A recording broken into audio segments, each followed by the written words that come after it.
Hello, my name is Gerald Schüler. I welcome you to Unicat Live today. My topic is web service incubating and use dispatcher options I want to show to you today. The Operations Manager web service is available to start, for example, requests or pre-process objects and to consuming services which are brought from the HTTP and the business logic to consumers. And often we have a lot of consumers which are using our web service. And I want to make an example for a web service consumer here.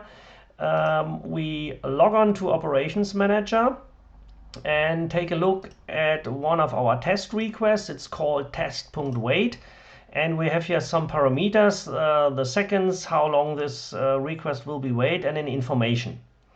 And now we want to start and consume this request with the XML web service. So we changed our view to the web service.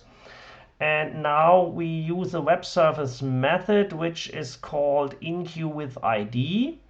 And here we can enqueue a request. First of all, we select our server, then the database, then we need the request schema we want to start. The template is always standard and the parameters. And here, for example, I start for 1 second, I want to wait, and the info is web service A. I invoke this request, and then the pre-process will be calculated and the request will be brought into Operations Manager with this ID. Yeah, let's have a look here. We go back to Operations Manager home, take a look at the queue, and we see here we have this web service call. It was running and it was started via web service. Okay. When we now, for example, want to have a maintenance break for Operations Manager and don't want the web service to start this request immediately, we have the possibility to pause these requests. And I will show you how we can do this.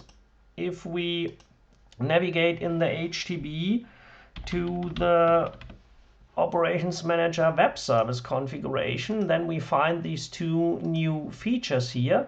One is incubating and the other one is use dispatcher. Incubating I will set to true, to 1 now. This means that all requests which will be brought in via this web service server will pause and will not be fetched by dispatcher from the queue. So let's have a look. I will log out here and log out here too, and we'll bring in a new session here and start Operations Manager, navigate to web service, use once again the method to enqueue the request. It's enqueue with ID. We take the server, the database, the request, the template, and now we start web service B. And we will jump back and start, for example, another web service C and bring it in. And now we can go back to the other browser and take a look into the queue, what happens. Log in. And in the queue, here we can say we have 2 new requests which will not be started by the dispatcher, and you can see that these requests are paused and the dispatcher information is set to waiting. And it's red here that you can see this, and that's an easy way to pause all the requests which will be brought in over the web service. And for now, you can do your maintenance jobs, but the web server can calculate the pre-process and bring the request into the queue, but they will not be fetched by the dispatcher. And if your maintenance time is over, then it's very easy. You can use these queue functions here, and you can say, I want to do something with all waiting requests. For example, set the dispatcher to my dispatcher now, and set this. And now these waiting status will be changed, and as you can see here, these requests will be done. It's a very nice feature, and you can use it together with the option use dispatcher. The option use test dispatcher is a possibility to override the dispatcher value in web service requests. When I bring in here a special dispatcher, then all requests which will be inqueued with this web service will be set to this dispatcher, and the dispatcher will be overwritten by this value here. And so I can arrange that my requests will be done on a special dispatcher. For example, if I shut down one dispatcher or reboot it, so I can control where this request will be started.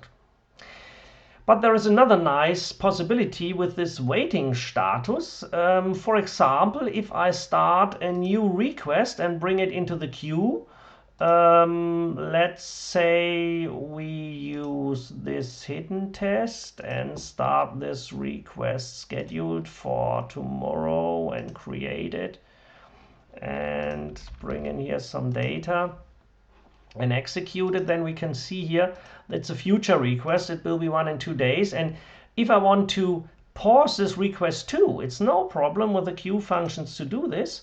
For example, if I take this type of request, the hidden test request, I can set the dispatcher to waiting. Okay, and now I can take a look. And now I see this request is waiting now.